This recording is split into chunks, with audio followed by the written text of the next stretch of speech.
खुलुमबाय राइजिं बड'लेण्ड आरो बड'लेण्ड बुब्लि नोंथांमोननि निउस पर्टेलाव गिबियावनो बरायग्रोबाय आंनि लिंहरनाय बायदि नोंथांमोना बेयाव सफैनायनि थाखाय आङो दिनै मोनसे प्रेस मिट खालामनो नागिरदों आरो बे प्रेस मिट खालामनायनि गुबै थांखियानो जाहैबाय बावैसो बिटिसिनिफ्राय फरेस्टार ग्रेड 1 आरो पिसिटिसिनि सेक्रेटारि लेभेलनि जिथुनाखि रिजाल्ट आउट जाबाय बेनि सायाव आङो फंनैसो बिटिसिनि नोगोरारि जानानै प्रेस मिट खालामनो नागिरदों।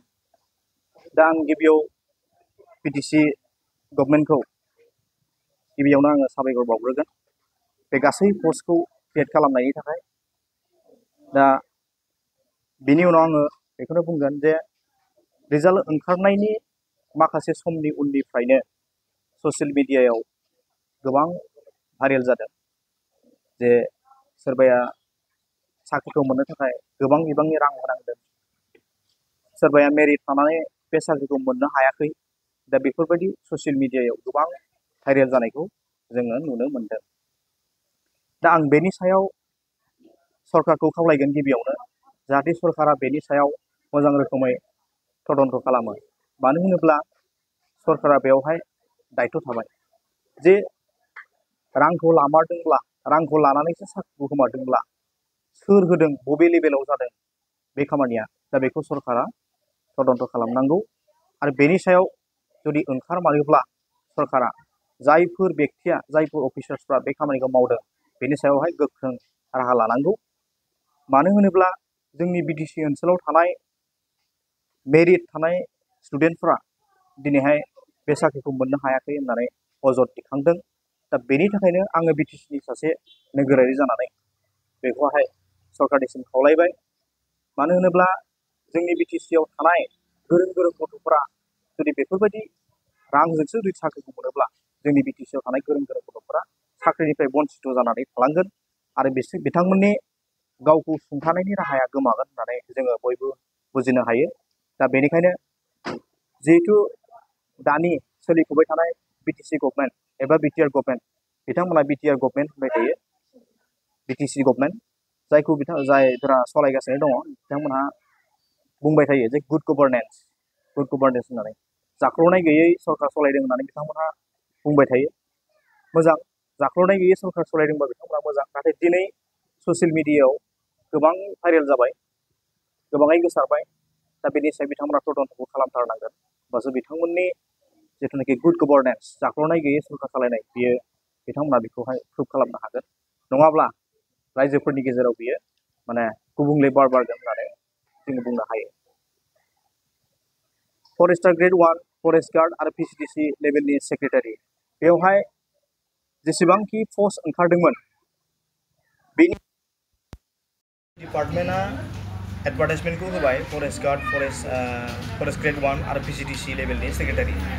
बे डिपार्टमेन्ट आरो रिक्रुटमेन्ट बर्डआ बेसेबां काट अफ मार्क्सजों साख्रिखौ होनो हाखो बेखौ क्लियार खालामनांगौ। आरो जायफ्रा दिनैहाय सायख'जाबाय साख्रिनि थाखाय, बै सायख'जानाय बिनायसाफोरा बेसेबां मार्क मोननानै दिनैहाय सायख'जाखो साफ्रोमनिखौबो बेखौहाय क्लियार खालामनानै होनांगौ, जाहाथे साफ्रोमबो बेयाव एप्लाइ खालामनाय एबा बिजाथिफ्रा क्लियार जानो हायो जे आं बेसेबां मार्क मोनदों, जायहा बेसेबां मार्क मोनदों, बेसेबां मार्क मोननानै साख्रिखौ मोननो हाखो, जे आं बेसेबां मोनदोंमोन, जाहाथे साफ्रोमबो बिजाथिफोरा क्लियार जानो हायो। बेखौहाय क्लियार खालामना होनांगौ, काट अफ मार्क्स आरो साफ्रोमबो बिनायसानि मार्कशिटखौहाय, होमबानो क्लियार जागोन।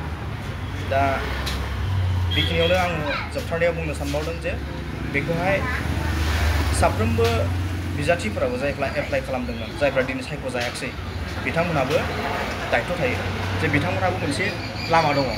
बेखौहाय मा खालामनांगोन, बिथांमोना आरटिआइनि गेजेरजों बिथांमोनहा नायबिजिरसंनो हागोन जे बेसेबां काट अफ लानानै साख्रिखौ मोनमारदों आरो सायख'जानाय बिजाथिफोरा बेसेबां मार्क मोनमारनानै साख्रिखौ मोनखो, बेखौहाय नायबिजिरसंनो थाखाय आरटिआइ खालामनानैबो बिथांमोना नायनो हागोन, जायफ्रा बिजाथिफ्रा मोनाखिसै, जायफ्रा एप्लाइ खालामदोंमोन। आरो सरकारनि फारसेबो बे दायथ'आ थाहैबाय जे तदन्त खालामनांगौ जे बबेयाव मा जामारदों दिनै, जायनि थाखाय ससियेल मिडियायाव गोसारबाय जे रां लानानै साख्रिखौ होदों।